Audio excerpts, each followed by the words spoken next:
My ex-wife couldn't accept I moved on after she cheated with my brother. She harassed my new girlfriend for months and kept detailed journals about hurting her. My ex-wife, Caitlin, 39F, and I, 42M, divorced 8 months ago after she left me for my own brother Connor, 44M, and now she won't leave me alone. Let me start from the beginning. Caitlin and I were married for 15 years. We have 2 kids together, Susan, 12F, and Harry, 9M. I thought we had a solid marriage, but looking back, I can see the cracks were there for years. Caitlin always had issues with anger management. She would blow up over small things like dishes in the sink or forgetting to pick up milk. These weren't just normal arguments either. She would throw things, slam doors so hard they left marks on the walls, and yell until the neighbors could hear. The kids started spending more time in their rooms when she got like this. I worked as a construction foreman, often pulling 12-hour days to support our family. Caitlin worked part-time at a dental office but always complained that I wasn't home enough. When I got home exhausted, she would start fights about household chores or money. I'd usually just apologize and try to fix whatever was bothering her. The worst part was how she treated me in front of others. At family gatherings, she would make jokes about how useless I was around the house or how I never helped with the kids. My family would laugh it off, but it stung every time. She once told my mother that she felt like a single parent because I was never around. Things got really bad about 2 years ago when my brother Connor got divorced from his wife Linda. Connor moved back to our town and started coming around more often.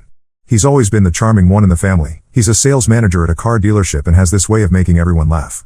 Where I'm quiet and practical, he's loud and entertaining. Caitlin started dressing up more when she knew Connor was coming over. She would do her hair and makeup even if we were just having a barbecue in the backyard. I noticed but didn't think much of it at first. She said she just wanted to look nice for family events. Connor would bring gifts for the kids and flowers for Caitlin. He said it was just being polite, but he never brought anything for me or my wife when he visited other family members. Caitlin would light up when he walked in the room in a way she hadn't for me in years. The 3 of us started hanging out more. Connor would suggest we all go out to dinner or catch a movie. Caitlin always wanted to sit between us at restaurants. She would laugh extra loud at Connor's jokes and touch his arm when she talked to him. I told myself I was being paranoid. Last Christmas, we hosted the family dinner. Caitlin spent days preparing everything perfectly. She bought a new dress and got her nails done. During dinner, I watched her and Connor sharing inside jokes and finishing each other's sentences.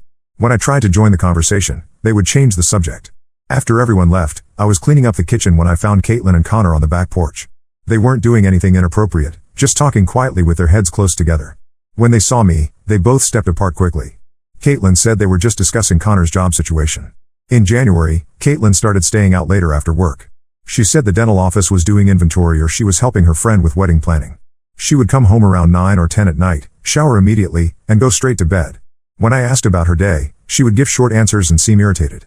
I found out the truth on Valentine's Day. I decided to surprise Caitlin at work with lunch, but her coworker told me she had called in sick. I drove home and found Connor's truck in our driveway. I used my key and walked into my own house to find my wife and brother on my couch. Caitlin didn't even try to deny it. She just looked at me and said she was done pretending. Connor grabbed his shirt and left without saying a word. Caitlin told me she had been seeing him for 3 months and that she was moving out. I asked her why. She said Connor made her laugh and that I had become boring. She said I was always tired and never wanted to do anything fun. She said Connor understood her in a way I never had. The divorce went through quickly since Caitlin didn't contest anything. She moved into an apartment across town with Connor. The kids were devastated, especially Harry, who kept asking when mommy was coming home. For months, I barely functioned. I would drop the kids at school, go to work, pick them up, make dinner, and go to bed. Weekends were the hardest because the house felt too quiet.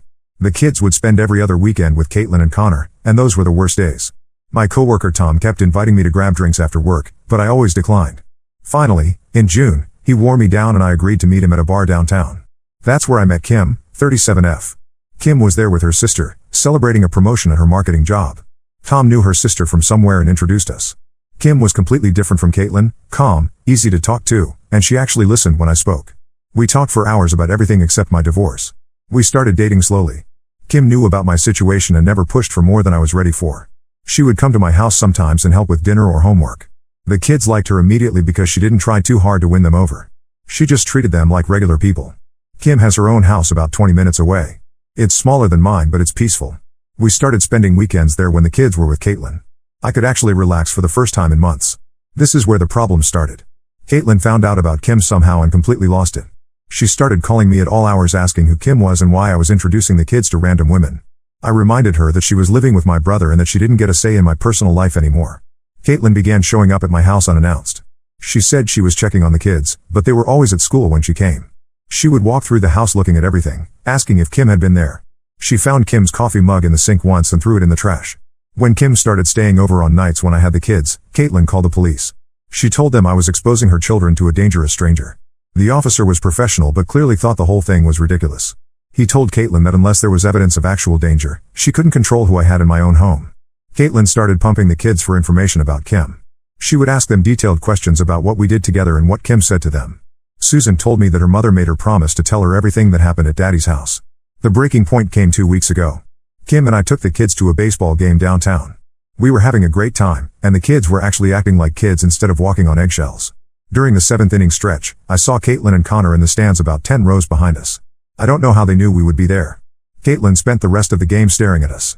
When we got up to leave, she followed us to the parking lot. She walked right up to Kim and told her to stay away from her children. Kim stayed calm and told Caitlin that she respected her role as the mother but that Caitlin needed to respect boundaries too. Caitlin started yelling that Kim was trying to replace her and that the kids didn't need another mother. Kim took the kids to our car while I dealt with Caitlin. She was screaming that I was selfish for moving on and that I was confusing the children. Connor finally pulled her away, but not before she yelled that she knew where Kim lived and that this wasn't over. Now I'm genuinely worried. Caitlin has been driving by Kim's house at random times. Kim's neighbor mentioned seeing the same car parked across the street multiple times. Caitlin also started following Kim on social media through fake accounts, liking and commenting on old posts. Yesterday, Kim got flowers delivered to her office with a note that said stay away from what isn't yours. The florist said they were ordered by someone who paid cash and wouldn't give their name. I don't know what to do. The kids are caught in the middle. Caitlin seems to be losing her grip on reality, and Kim is starting to question whether this relationship is worth the drama. I can't blame her, but I also can't let Caitlin control my life forever. Has anyone dealt with something like this? How do you handle an ex who won't accept that it's over? Update 1. I wanted to update everyone on what's been happening because the situation has gotten much worse.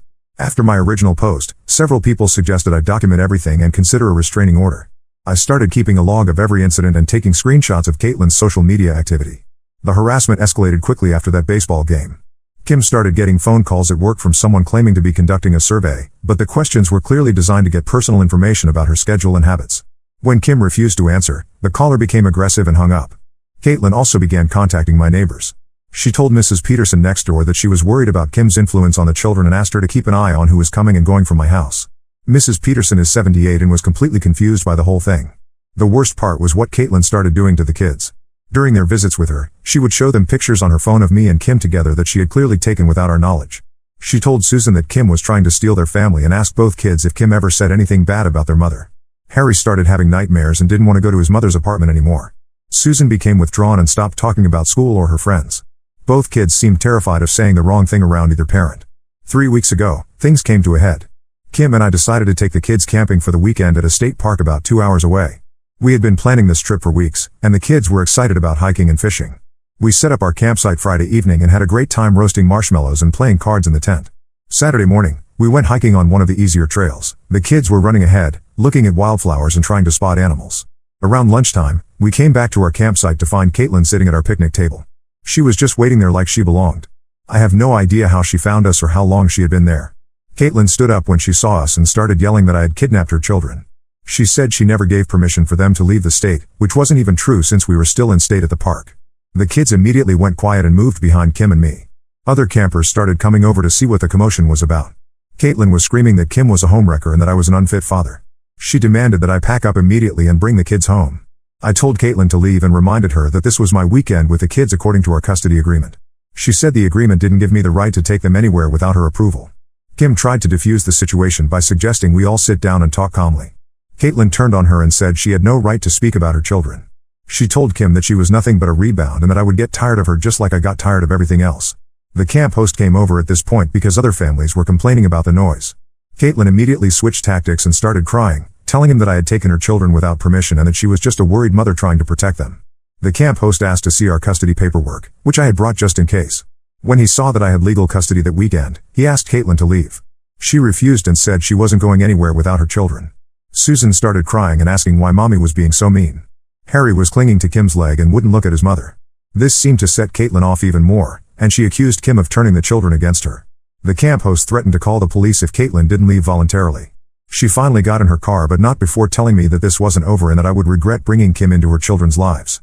We tried to salvage the camping trip, but the kids were upset and just wanted to go home. We packed up early and drove back Saturday evening instead of staying through Sunday as planned. When we got to my house, we found that someone had thrown eggs at the front door and windows. The yolk had dried in the sun and was difficult to clean off. My next-door neighbor said she saw a car matching Caitlin's driving slowly past the house around noon Saturday. I called my lawyer Monday morning. He said we had enough evidence to request a restraining order and that Caitlin's behavior was clearly harassing and potentially dangerous. He also suggested that we might need to revisit the custody arrangement if she continued interfering with my parenting time. Kim and I had a long talk that weekend about whether we should continue seeing each other. She said she cared about me and the kids, but that she had never signed up for this level of drama. She needed time to think about whether she wanted to deal with Caitlin's behavior long term.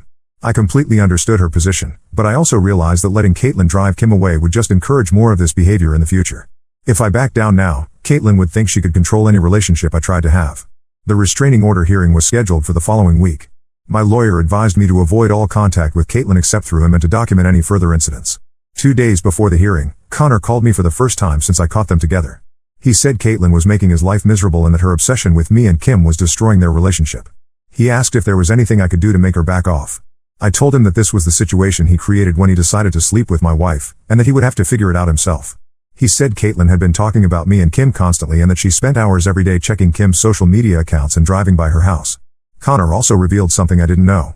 Apparently, Caitlin had been calling my workplace trying to get me fired. She told my supervisor that I was using company equipment for personal business and that I had been stealing time by leaving early to meet Kim. My boss mentioned this to me in passing, saying he knew it was probably divorce-related nonsense, but asked me to be extra careful about following all company policies. The restraining order was approved. The judge said Caitlin's pattern of behavior constituted harassment and stalking, and that her interference with my custody time was unacceptable. She was ordered to stay at least 100 yards away from me, Kim, and Kim's home and workplace. Caitlin's lawyer argued that she was just trying to protect her children, but the judge pointed out that showing up at our campsite uninvited and vandalizing my property had nothing to do with child welfare. I thought the restraining order would solve the problem, but I was wrong. Caitlin found ways to work around it while technically staying within the legal boundaries. She couldn't contact me directly, so she started using the kids as messengers.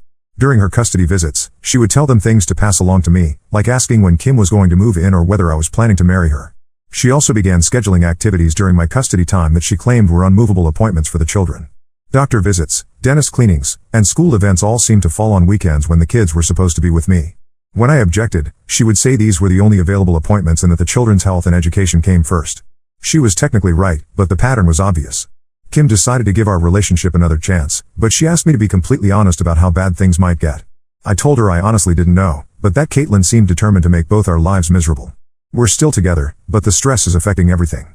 Kim has started looking over her shoulder when she leaves work. I'm constantly worried about what Caitlin will do next. The kids are caught in the middle and showing signs of the stress. I don't know how to make this stop without completely giving up on having a personal life, and I'm not sure that would even work at this point. Update 2: The situation with Caitlin has taken some unexpected turns, and I wanted to update everyone who has been following this mess. First, the restraining order didn't stop her behavior like I hoped it would. Caitlin became more creative about finding ways to interfere with my life while technically staying within the legal boundaries. She started showing up at places where she knew I would be, but always maintaining the required distance. When I took the kids to their soccer games, she would park exactly 110 yards away and watch through binoculars. At the grocery store, she would follow me through the aisles but always stay far enough away that she couldn't be accused of violating the order. Kim's work situation became unbearable. Even though Caitlin couldn't contact her directly, she found other ways to cause problems. Someone started calling Kim's office multiple times a day and hanging up. Her company's main phone number was posted on social media with false reviews claiming their employees were unprofessional and unreliable. Kim's boss eventually called her in for a meeting about the disruption to their workplace. Kim explained the situation, and her boss was understanding but made it clear that they couldn't continue having their business affected by her personal problems. The kids were getting worse too. Susan started having stomachaches on days when she was supposed to visit her mother. Harry began wetting the bed again, something he hadn't done in years. Both of them seemed afraid to mention Kim around their mother, but also afraid not to answer when Caitlin questioned them about her. My lawyer suggested we document everything and prepare to request a modification of the custody agreement. He said Caitlin's behavior was affecting the children's well-being, and that might be grounds for reducing her custody time. Then something happened that changed everything. 6 weeks ago, I got a call from Linda, Connor's ex-wife. I hadn't spoken to her since their divorce, but she said she had information I needed to hear. Linda asked if I could meet her for coffee, away from anywhere Caitlin might see us. I was hesitant because I didn't want to get involved in more family drama, but she said it was about the kids' safety. We met at a diner on the other side of town. Linda looked terrible, thin and tired, like she hadn't been sleeping. She told me that Connor had been calling her, complaining about Caitlin's behavior and asking if he could stay at Linda's house sometimes when Caitlin got too intense. According to Linda, Caitlin's obsession with me and Kim had completely taken over her life. She spent hours every day parked near Kim's house or workplace. She had filled multiple notebooks with information about Kim's daily routine, including what time she left for work, where she shopped, and who her friends were. Connor told Linda that Caitlin barely paid attention to the kids during her custody visits because she was too busy planning ways to spy on Kim and me. She would leave Susan and Harry with Connor while she drove around looking for my truck or Kim's car. But the most disturbing thing Linda told me was that Caitlin had started talking about making Kim disappear. Connor wasn't sure if she meant she wanted Kim to move away or something more serious, but Caitlin had been researching Kim's background and looking up information about her family. Linda said Connor was scared of Caitlin and didn't know how to get out of the relationship. Apparently, Caitlin had threatened to tell everyone that Connor was the one stalking me if he tried to leave her. She also threatened to claim that he was inappropriate with Susan and Harry. I asked Linda why she was telling me this. She said that despite everything that had happened between us, she didn't want to see innocent people get hurt. She also admitted that she still cared about Connor and was worried about what Caitlin might do to him if he tried to break up with her. I thanked Linda for the information and immediately called my lawyer. He said we needed to take this to the police right away, especially the part about Caitlin researching Kim's background and talking about making her disappear. The detective I spoke with took the report seriously, particularly when I showed him the documentation I had been keeping of Caitlin's behavior. He said they would investigate, but that it might be difficult to prove criminal intent based on second-hand information from Connor. I also had to make a decision about whether to tell Kim what Linda had shared with me. I decided she deserved to know, even though I knew it would frighten her. Kim's reaction was exactly what I expected. She was scared but also angry that Caitlin's behavior had escalated to this level. She asked if I thought she should stay somewhere else for a while, but I didn't want Caitlin to think she had won by driving Kim away. We decided to install security cameras at both our houses and change Kim's work schedule so she wouldn't be predictable. Kim also told her boss about the escalated threats, and her company agreed to let her work from home temporarily. The police investigation moved faster than I expected. When they interviewed Connor, he confirmed everything Linda had told me and provided additional details. He said Caitlin had been making lists of Kim's friends and coworkers, and that she had driven by Kim's parents' house several times. Connor also revealed that Caitlin had been stealing mail from Kim's mailbox to get personal information. She had opened credit card statements and utility bills, looking for details about Kim's finances and daily routine. Most importantly, Connor had recorded one of Caitlin's rants about Kim on his phone. In the recording, Caitlin said she wished Kim would just die in a car accident so everyone's problems would be solved. She also talked about how easy it would be to cause an accident on the winding road near Kim's house. The police arrested Caitlin the next day on charges of stalking and harassment. They also found the notebooks Linda had mentioned, which contained detailed information about Kim's schedule and personal life, as well as photos of Kim taken without her knowledge. During the arrest, Caitlin completely lost control. She screamed that I had ruined her life and that Kim was destroying her family. She accused me of conspiring with Connor and Linda to frame her, and said that everyone was against her because they were jealous of her relationship. The kids were at school when this happened, but they found out about their mother's arrest when other children started talking about it. Small towns don't keep secrets very well. Susan asked me if her mother was going to jail, and I had to explain that her mother had made some poor choices and needed help. Harry wanted to know if it was his fault that mommy was in trouble. Both children seemed more relieved than upset, which broke my heart. Caitlin was released on bail 2 days later, but the judge modified the restraining order to include stricter conditions. She wasn't allowed to go within 500 yards of Kim or me, she couldn't use any electronic devices to monitor our activities, and she had to surrender her passport. Connor moved out of their apartment the day Caitlin was arrested. Linda let him stay at her house temporarily, though she made it clear this didn't mean they were getting back together. Caitlin's behavior during her court appearances has been erratic. She fired 2 lawyers because they wouldn't argue that she was the victim in this situation. She represents herself now and spends most of her court time ranting about how I turned everyone against her. The custody evaluator recommended that Caitlin's visits with the kids be supervised until she completes a psychological evaluation and anger management program. Caitlin refused both requirements and said the court system was biased against mothers. As a result, Caitlin currently has no custody or visitation rights with Susan and Harry. She can only see them if she agrees to supervision and counseling, which she continues to refuse. The kids are doing better now that they don't have to worry about their mother's unpredictable behavior. Susan's stomachaches have stopped, and Harry is sleeping through the night again. They still ask about their mother sometimes, but they seem relieved not to be caught in the middle of her drama. Kim and I are still together, and our relationship has actually grown stronger through this ordeal. She's shown incredible patience and strength in dealing with everything Caitlin put us through. I never wanted things to end this way with Caitlin, especially for the kids' sake. But her behavior left everyone with no choice but to protect themselves and the children. Update 3: I'm writing this final update because several people have asked about the outcome of Caitlin's legal case and how the kids are doing. Caitlin's trial ended 3 weeks ago. She was convicted on multiple charges including stalking, harassment, and mail theft. The judge sentenced her to 18 months in jail, followed by 3 years of probation. She was also ordered to complete a psychological evaluation and anger management program before she can petition for any visitation rights with Susan and Harry. During the trial, more details came out about the extent of Caitlin's behavior. The prosecution presented evidence that she had been planning to confront Kim at her workplace with a baseball bat. Police found the bat in Caitlin's car along with printed maps of Kim's office building and notes about Kim's daily schedule. Caitlin's court-appointed lawyer tried to argue that she was suffering from a mental health crisis brought on by the stress of divorce, but the prosecution successfully demonstrated that her behavior was calculated and premeditated rather than impulsive. The most disturbing evidence was a journal Caitlin had been keeping where she wrote detailed fantasies about hurting Kim in various ways. She had also researched how to make anonymous phone calls and how to follow someone without being detected. Caitlin showed no remorse during the trial. She continued to insist that she was the victim and that I had orchestrated everything to turn people against her. She accused me of bribing Connor and Linda to lie about her behavior. When the judge read the sentence, Caitlin screamed that this was all Kim's fault and that she would never forgive any of us for destroying her life. She had to be physically removed from the courtroom. Connor testified against Caitlin during the trial, which effectively ended any possibility of them reconciling. He admitted that he had been afraid of Caitlin for months and that she had threatened him multiple times when he tried to set boundaries about her obsession with me and Kim. Connor has been staying with Linda, and they're apparently working on rebuilding their relationship. Linda told me they're taking it very slowly and that Connor is getting counseling to understand how he ended up in such a destructive situation with Caitlin. I don't have much sympathy for Connor since he created this mess in the first place, but I'm glad he finally did the right thing by testifying about Caitlin's behavior. The kids have been doing much better since Caitlin's arrest. Susan is back to being a normal 12-year-old who worries about school projects and friends instead of walking on eggshells around her mother. Harry has stopped wetting the bed and is sleeping through the night consistently. Both kids have asked when they might see their mother again. I've been honest with them that their mother needs to get help for her problems before that can happen, and that it might be a long time. Susan seems to understand this better than Harry, who still hopes his mother will get better soon. We've been seeing a family counselor who specializes in helping children deal with unstable parents. The counselor has been helpful in teaching the kids that their mother's behavior wasn't their fault and that they don't have to fix adult problems. Kim has been amazing throughout this entire situation. She never once suggested that I choose between her and dealing with Caitlin's harassment. She supported me through the police investigation and trial, even when it meant disrupting her own life and career. We've decided to move in together. Kim's house is in a better school district for the kids, and it feels like a fresh start for all of us. Susan and Harry are excited about the move and have already picked out their new bedrooms. Kim and I aren't rushing into marriage, but we've talked about it as a possibility in the future. For now, we're focused on creating a stable environment for the kids and building our relationship without the constant stress of Caitlin's interference. I've learned a lot about myself through this experience. I spent too many years accepting Caitlin's abuse because I thought that was what marriage required.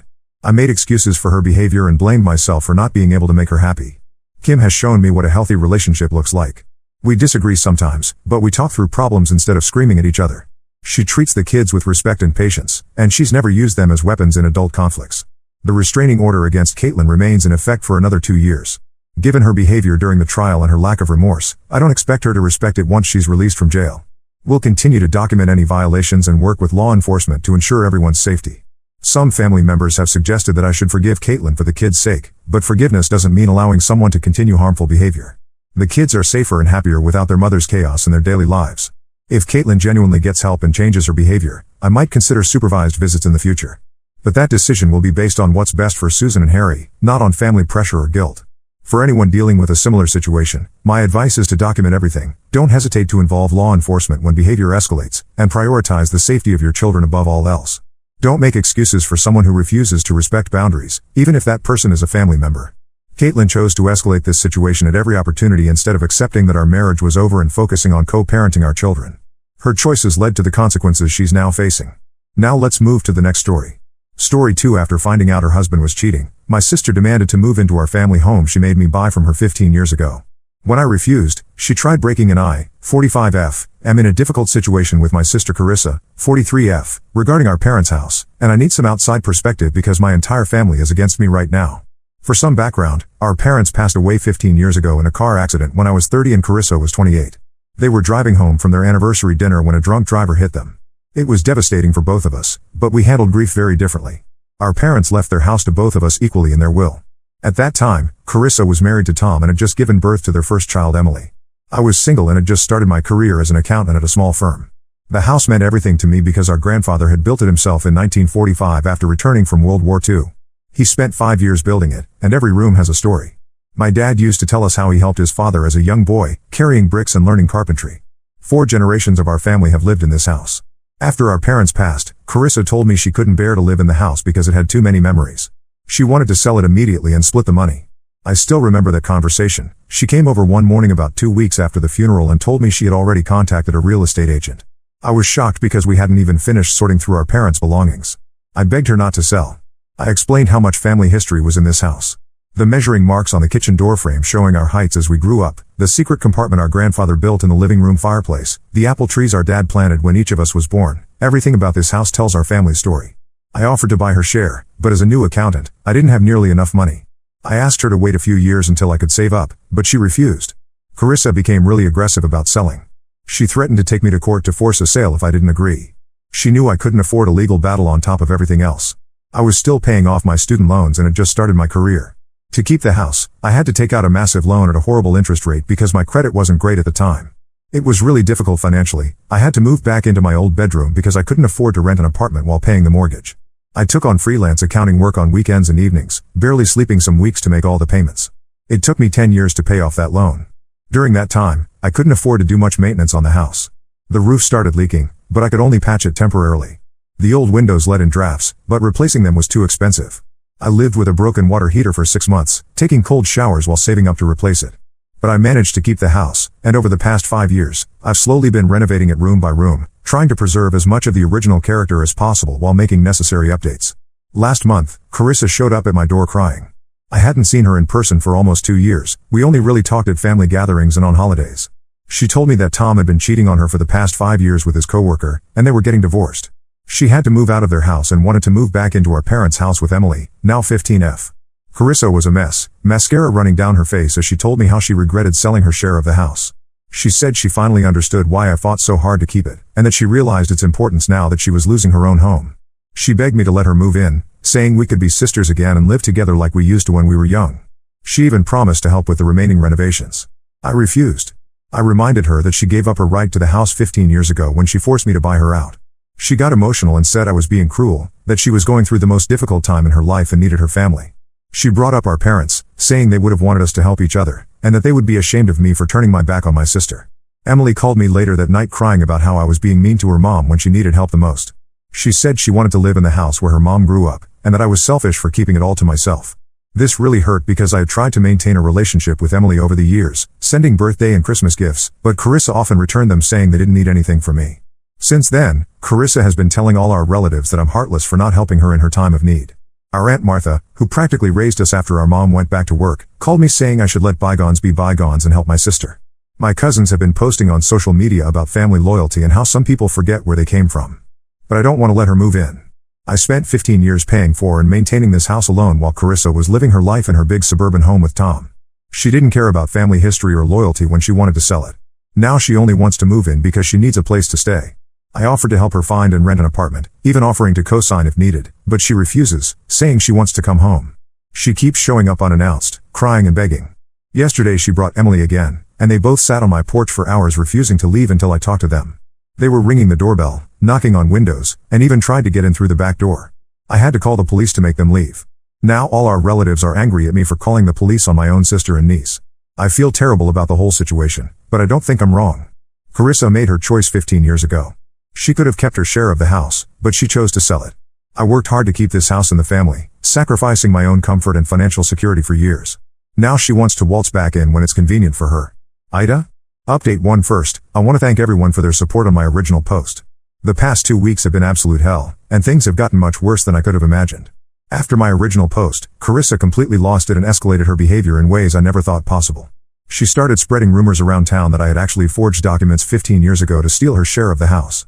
She told everyone that I took advantage of her grief over our parents' death to trick her into signing papers she didn't understand, and that she never received any money from me for her share of the house. I was completely blindsided by these accusations. I immediately contacted Richard, the lawyer who handled the sale 15 years ago. Thankfully, he's still practicing in town and remembered our case well. He said it's hard to forget 2 sisters fighting over their parents' house right after their tragic death. He still had all the documentation in his archives, including the notarized sale agreement with Carissa's signature, proof of the wire transfer to her account, and even his own detailed notes from our meetings. He remembered how Carissa had been the one pushing for a quick sale and how I had begged for more time to gather funds. I also dug through my old files and found my bank statements from that time showing the loan I took out, with the exact amount matching Carissa's share of the house value. I even found the property assessment report we had done before the sale. I thought having all this proof would clear things up quickly. But before I could show these documents to anyone, Carissa took her lies to the next level. She went to the local newspaper, the Daily Herald, with her story. They ran a front-page article titled "Local Woman Accuses Sister of Stealing Family Home." The article made me sound like some kind of monster who took advantage of my grieving sister and her newborn baby. They even included a picture of Carissa crying in front of our parents' house, which I later found out she took specially for the article. The impact on my life has been devastating. I live in a small town where everyone knows everyone, and my reputation has been completely ruined. People I've known my entire life, who watched me grow up, now look at me like I'm some kind of criminal. The ladies at my church, where I've been going for 20 years, whisper behind my back. I've lost 3 accounting clients who said they couldn't trust someone accused of fraud. I've received dozens of hateful emails and messages from people in town calling me every horrible name you can imagine. Last Tuesday, I woke up to find my car vandalized. Someone had spray painted the word thief across both sides and slashed my tires. The police said they couldn't do anything without evidence of who did it. I had to miss work that day dealing with insurance and getting my car towed to the shop. The repair shop owner, who's known me for years, made me pay up front because he said he couldn't trust I would pay the bill. I hired a lawyer immediately and sent Carissa a cease and desist letter. My lawyer also contacted the newspaper with all our documentation proving Carissa's allegations were false. They published a small retraction 3 days later on page 6, but honestly, the damage was already done. Nobody seems to care about the truth now that the lies are out there. The worst part in all of this has been Emily's involvement. Carissa apparently showed Emily some edited versions of the old documents, convincing her that I had stolen her mother's inheritance. Emily posted a long rant on social media about how I was a cruel, greedy aunt who never cared about her and had stolen from her mother when she was just a baby.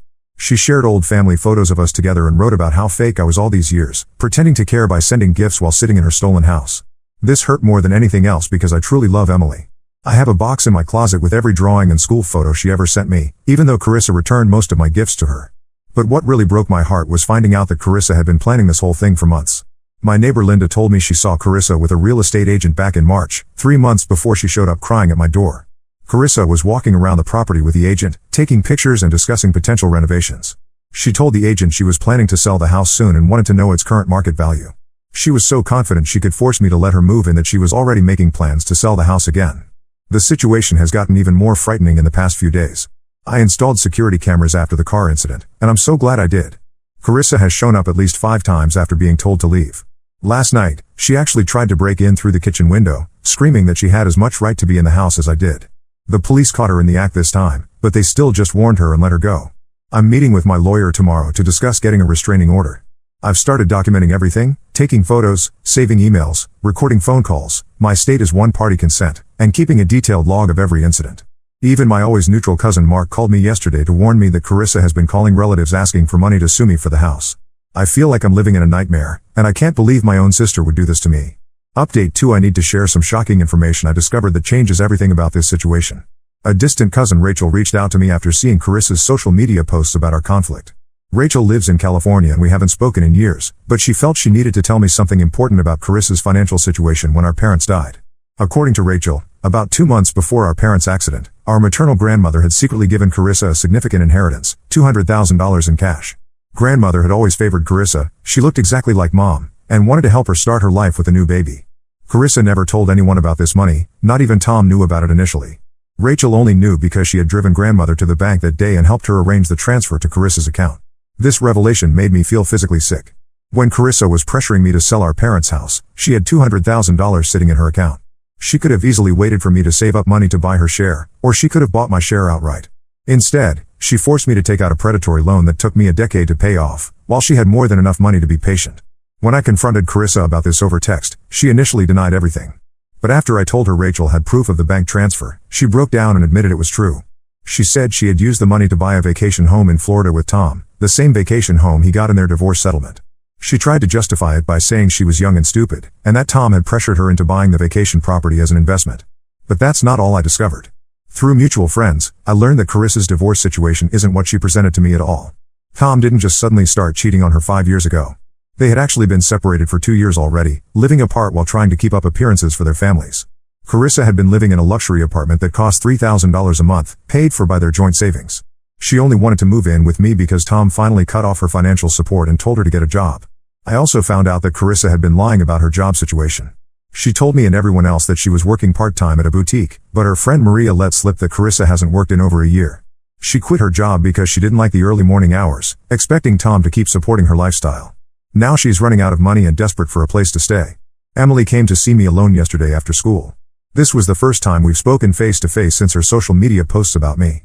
She broke down crying and apologized for what she had posted. She revealed that Carissa had actually dictated those posts to her, telling her exactly what to write and guilt-tripping her by saying they might end up homeless if Emily didn't help convince me to let them move in. Emily also told me something that broke my heart. Carissa had been poisoning her against me her entire life. Whenever my birthday or Christmas gifts would arrive for Emily, Carissa would tell her that I was only sending them out of guilt for stealing their share of the house. She told Emily that I was living in luxury while they struggled, even though anyone could see that their suburban house was much nicer than mine. Every time Emily asked about visiting me, Carissa would tell her I didn't really want to see her and was just pretending to be nice. The most shocking part was when Emily showed me her old diary from when she was 10. Carissa had told her that I was the reason her dad was always working so much, because I had somehow stolen money from him too. Emily had written about how much she hated me back then, believing I was the source of all her family's problems. She was in tears showing me this, saying she now realizes how much her mom had manipulated her. I'm still processing all of this information. Finding out about the secret inheritance and Carissa's lies about her divorce makes her recent behavior even more appalling.